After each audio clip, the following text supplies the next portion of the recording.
Major holidays తీసుకున్నాను. ఆఫీస్కి కొన్నాళ్ళు సెలవు పెట్టుకున్నాను.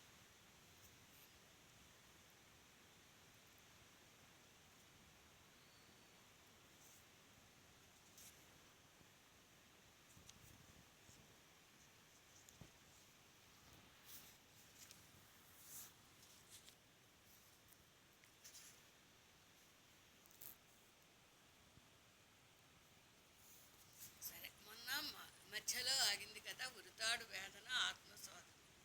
ఎస్, ఇది ఎక్కడ ఆగిందంటే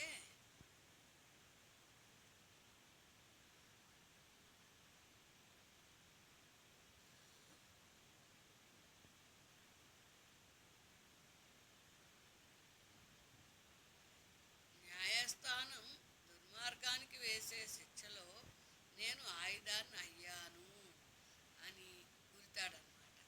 నేను కనని ఈ దుర్మార్గపు పిల్లలను ఉరితీయాల్సిన ధర్మం నాపై ఉంచిన న్యాయస్థానాన్ని గౌరవిస్తూ మరుజన్మలో ఉరితాడుగా నన్ను పుట్టించకు అని ఉరితాడు ప్రశ్నిస్తుంది. నెక్స్ట్ ఏంటి ఉరితాడు? మళ్ళీ వెనీరియల్ డిసీజ్ అంటే మగవాడి వల్ల కన్యాదానం చేస్తే భర్త సుఖరోగాలుండి అంటిస్తే దాన్ని ఆడవాళ్ళకి అంటిస్తే దాన్ని venereal disease, HIV, syphilis, gonorrhoea ఇలా సుఖవ్యాధులు అంటారు. అదనమాట. రోగాలతో ఉన్న కొందరు దుష్ట మగవారు కన్నెపిల్లల మెడలో వేసే పసుపుతాడు, పలుపుతాడు, దాన్ని మళ్ళీ ఉరితాడని అంటున్నారు, పోలుస్తారు. బలవంతపు పెళ్లి మోసం ద్వారా కన్యాత్వాన్ని హరించి రోగాలతో వ్యసనాలతో ప్రాణాలు తీసే పసుపుతాడు ఆ మోసపు అమంగళ సూత్రానికి ఉందా నాకన్నా బలం అని ఉరితాడు ప్రశ్నిస్తోంది. అమంగళ సూత్రం, మంగళసూత్రం, అమంగళ సూత్రం, మంగళం శుభం, అమంగళం అశుభం, అదనమాట.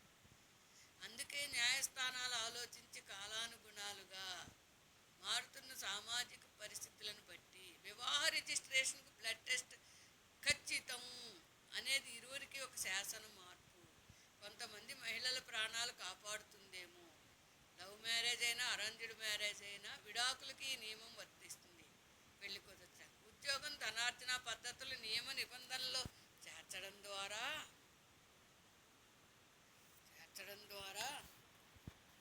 అయినా కొందరు నిరుద్యోగ యువతీ యువకుల వివాహం పేరుతో ఉన్న ఉపాధి పోగొట్టుకోకుండా, పెద్దలకు వృద్ధులకు హేళనాభారం కాకుండా యువత సంక్షేమ మార్పులు తక్షణం శాసనంలో చేయాల్సిన మంచి చేర్పులు అని నిర్మల చట్టం, నిర్మల గారి వెంకట నిర్మల సుబ్బలక్ష్మి గారు 2006లో పాడైపోయిన వివాహపు శిథిలాలు అమంగళ సూత్రం, దాన్ని ఆ అనుభవంతో ఆ చెడుతో కోల్పోయిన స్త్రీ సౌభాగ్యంతో ఏడుకుని లోపల దాచుకుని లాయర్ చదివి తయారు చేసినటువంటి ఈ చట్టం తప్పకుండా ప్రజాదరణ పొందుతుంది, పర్వాలేదు.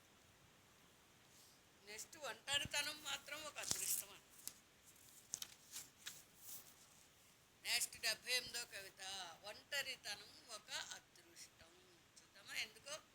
ఒంటరితనం ఒక అదృష్టం, మనసారా కన్నీరు కార్చి హృదయం తేలిక చేసుకోవచ్చు. ఒంటరితనం ఒక అదృష్టం, రెండోసారి దుష్ట మనసుని జీవితం పాడు చేయడానికి ఆహ్వానించకుండా వేరే వాళ్ళని, బయట వాళ్ళని ఆలోచింపచేస్తుంది. ఈ ఒంటరితనం వల్ల అవమానించబడ్డ హృదయం స్వాంతన సంతరించుకుని కష్ట సమయంలో రక్త సంబంధీకులు, స్నేహితులు అందరూ నిర్దాక్షిణ్యంగా వదిలివేస్తే ఈ ఒంటరితనమే మనిషి మనోధైర్యాన్ని అపరిమితంగా పెంచుతూ లోకజ్ఞానాన్ని నేర్పుతుంది. దుష్ట సాంగత్యం కన్నా ధైర్యంగా మనిషిని నిలబెట్టే ఒంటరితనం ధరణిలో ఎంతో మిన్న. ముఖ్యంగా మహిళ మనసు పుట్టిల్లు అత్తారిల్లు మధ్య బంతాట ఆడబడుతోంది. ఈ ఆటలో కనీస అవసరాలు తీరక, అంటే కడుపు నిండా అన్నం తిందో, ఆ మొగుడికి కూర సరిపోదో, కొడుకులకి కూర సరిపోదో అని వాళ్ళకి అన్ని వండి పెట్టి కాస్త మజ్జిగ అన్నం పచ్చడి మెతుకులతో సరిపెట్టుకోవడం అనమాట. ఇంట్లో ఉన్న అందరూ కడుపు నిండా అన్నం తినాలంటే మరి భార్యాభర్త వనరులు పోషకాహారం సమకూర్చాలి కదా. పెరిగిపోతున్న నిత్యావసర బియ్యం కూరల ధరలను బట్టి పాత సాంప్రదాయాలతో కూర్చుంటామంటే అలా పస్తులు ఉండలేం కదా. పెళ్లి పేరుతో పిల్లల్ని ఆకలి చావు చంపకూడదు కదా. చదువుకుని ఉద్యోగం చేస్తానంటే ఆడదాని తప్పు అవుతుందా? 100 మందిని పోషించి 10 మందిని పోషించే దమ్ము మగవాడికి ఉందా? పెళ్ళిళ్ళు చేసేస్తున్నారు కొడుకులకి వ్యసనపరులకి. అయితే ఇలాంటి బుద్ధి జ్ఞానం కొంచెం పెద్దవాళ్ళ బుద్ధి జ్ఞానం ఎందుకు తిట్టకూడదంటే వినయ విధేయతలు లేవని చిన్నోళ్ళని తిడుతున్నప్పుడు బుద్ధి జ్ఞానం లేదా అని పెద్దోళ్ళని కూడా తిడతారు కదా ఎవరైనా సాధారణంగా చెడ్డ పెళ్ళిళ్ళు చేస్తే.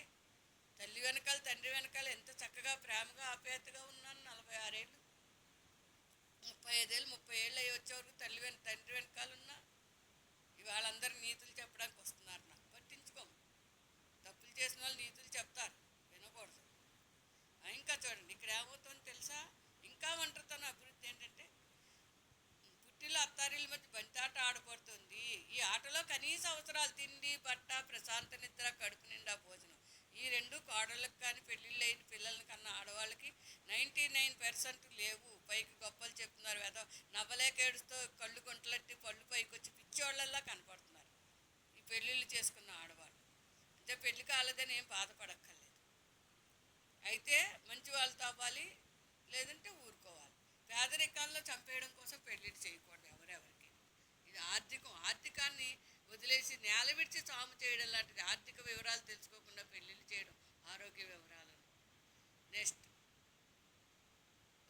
కనీస అవసరాలు తీరక సజీవంలా బతికే బదులు ఉద్యోగ బంధాన్ని నిలబెట్టుకోవాలని ప్రయత్నిస్తే ఏ మహిళ ఫెమినిస్ట్ కాకపోయినా పర్వాలేదు కానీ సాడిస్ట్ అవ్వరాదు.